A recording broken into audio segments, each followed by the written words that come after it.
Imaginez, vous êtes avec vos potes posés à l'abribus. Vous avez 20 ans, vous buvez de la manzana. Je dis 20 ans parce que passé 20 ans, on se rend compte que la manzana, c'est vraiment dégueulasse. Vous êtes un peu pompette, vous parlez de voyage dans le temps. Et il y en a forcément un qui va dire « Ah ouais, moi si je pouvais revenir dans le passé, j'irais tuer Adolf Hitler ». C'est souvent quelqu'un de très original et particulièrement intelligent. Le genre de pote que vous n'allez sûrement pas perdre de vue au fil du temps. Eh bien, il y a quelqu'un, un peu plus malin que votre pote, qui en a fait une bande dessinée.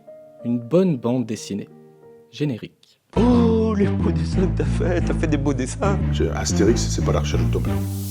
Lisez des BD, faites je ne sais quoi, mais... La BD n'est plus ce qu'elle était. Un truc d'une rare indigence et d'une médiocrité inouïe. J'ai horreur de ça.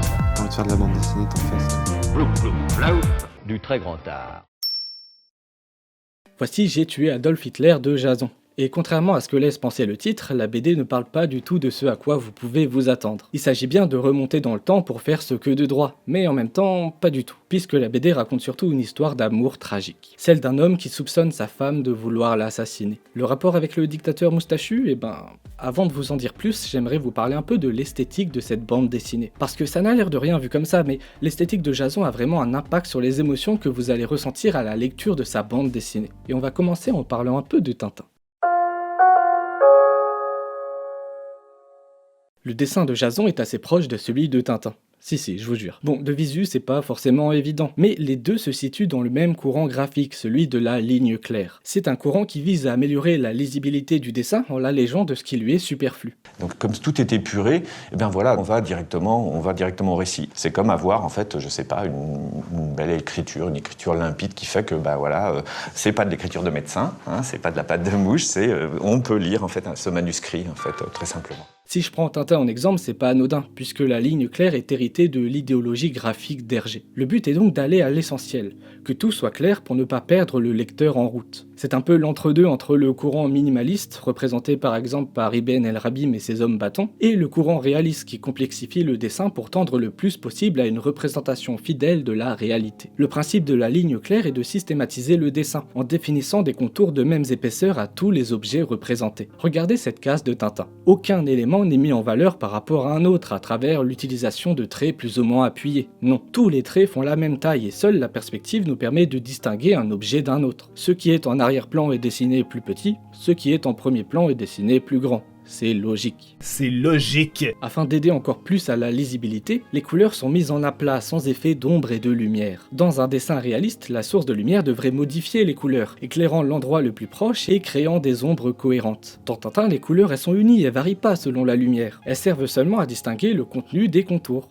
C'est une aide de lecture, un code, et pas une recherche de représentation réaliste. A l'inverse, si on regarde ce dessin de Batman, on voit que le dessin nous propose des jeux de lumières évidents, afin de donner un rendu un peu plus réaliste. Dans la ligne claire, on évite le recours à ce genre d'artifice, car ce qui compte, c'est pas le réalisme de la scène, mais seulement sa lisibilité. La couleur vient en aide au dessin pour améliorer la distinction entre les différents objets et définir leurs limites intrinsèques. Bien sûr, chacun est libre de préférer une façon de faire ou une autre. Certains lecteurs aiment avoir un rendu le plus précis possible, d'autres aiment avoir un dessin le plus clair possible. En tout cas, Jason a choisi son camp. Un très simple, les objets se distinguent facilement les uns des autres, et une certaine économie graphique. Quelque chose de propre, de net, qui va pouvoir rentrer justement en contradiction avec ce qui est représenté. Aucune subversion dans le dessin, tout est dans ce que le dessin raconte. Mais il n'y a pas que le dessin qui vise à l'efficacité, il y a aussi la façon dont les planches sont conçues.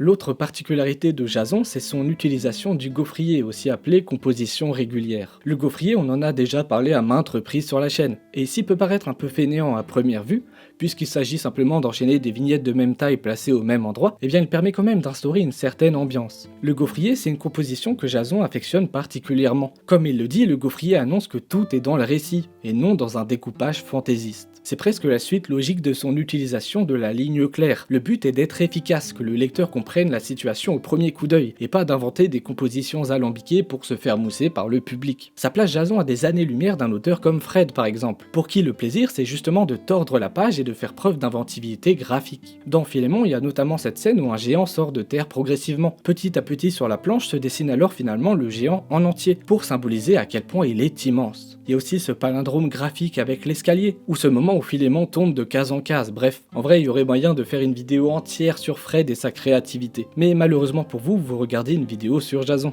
Ouais, fallait pas cliquer. Certains auteurs privilégient ce qu'on appelle le tabulaire, c'est-à-dire l'espace de construction de la planche, afin de créer des effets en accord avec le propos. D'autres auteurs privilégient ce qu'on appelle le linéaire, et sont donc plus intéressés par l'enchaînement des vignettes que par leur place au sein de la planche. On reviendra sur tout ça plus en détail au fur et à mesure des vidéos, donc abonnez-vous et mettez un j'aime pour ne pas louper ça. Dans J'ai tué Adolphe, chaque planche est découpée par Jason en 8 cases de tailles identiques. Même les moments les plus marquants de l'histoire sont dessinés dans des cases identiques en taille à toutes les autres. C'est une approche différente de celle de Fred, et on pourrait trouver dommage en un sens de pas utiliser tous les moyens BDesques existants pour construire sa BD. Mais l'exubérance n'est pas toujours la solution la plus adaptée. Parfois, la simplicité fait aussi bien le travail. Car le gaufrier de Jason permet autre chose. Par exemple, quand Adolphe se fait abattre, c'est pas un spoil, c'est dans le titre. Sa case n'est pas mise en valeur par un artifice quelconque. Elle n'est pas plus grande, pas plus marquante que les autres. N'importe quel auteur aurait essayé de faire sortir cette case du lot pour marquer le spectateur, pour opérer une rupture avec le reste du récit, pour impressionner le lecteur quoi.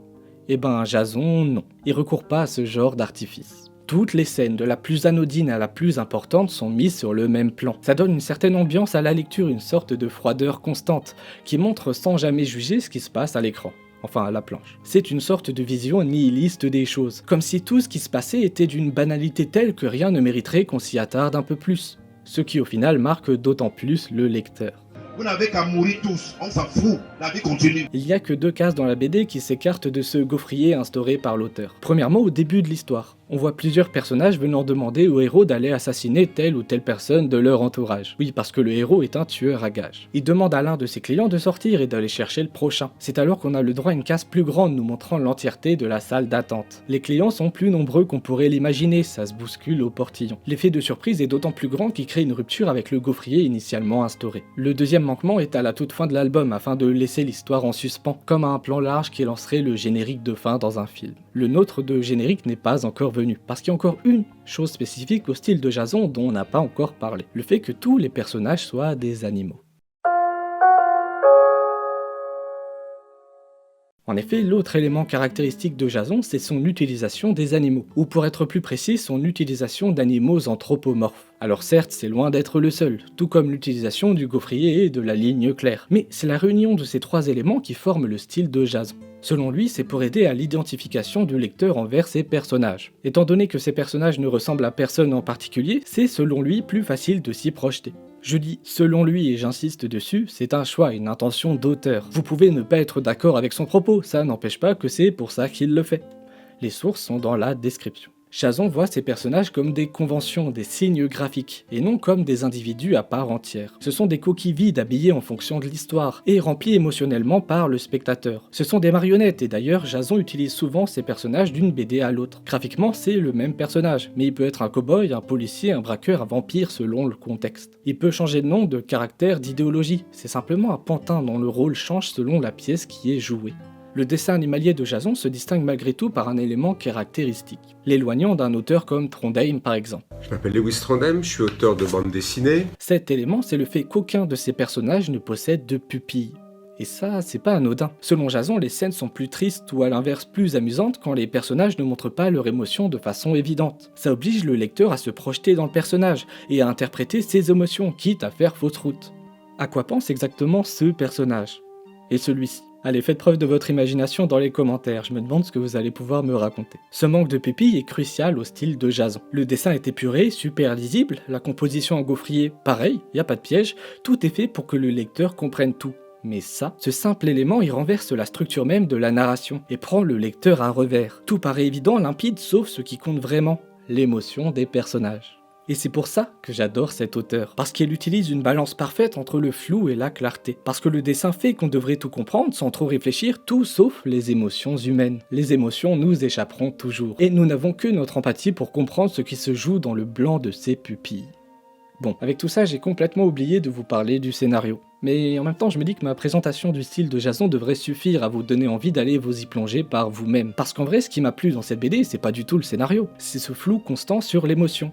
Et j'aimerais que vous alliez le vivre à votre tour, vierge de toute considération scénaristique. Si vous arrivez à trouver le bouquin, parce qu'il a toujours pas été réédité et qu'il commence à coter un peu. Si vous lisez l'onglet, vous le trouverez facilement sur les flots déchaînés du net, et sinon, faudra faire preuve de patience. Je sais, c'est triste. Mais Jason a fait plein d'autres BD sympas, et même meilleurs d'ailleurs, qui sont plus faciles à trouver. Je vous conseille notamment J'aimerais te dire quelque chose et Détective triste, qui sont mes préférés. Allez, je vous libère, vous pouvez aller acheter de la manzana pour vérifier si ce que j'ai dit en début de vidéo est vrai. Vous verrez que j'ai raison. Merci pour votre écoute, on se revoit très vite, et surtout, n'oubliez pas, lisez de bonnes BD.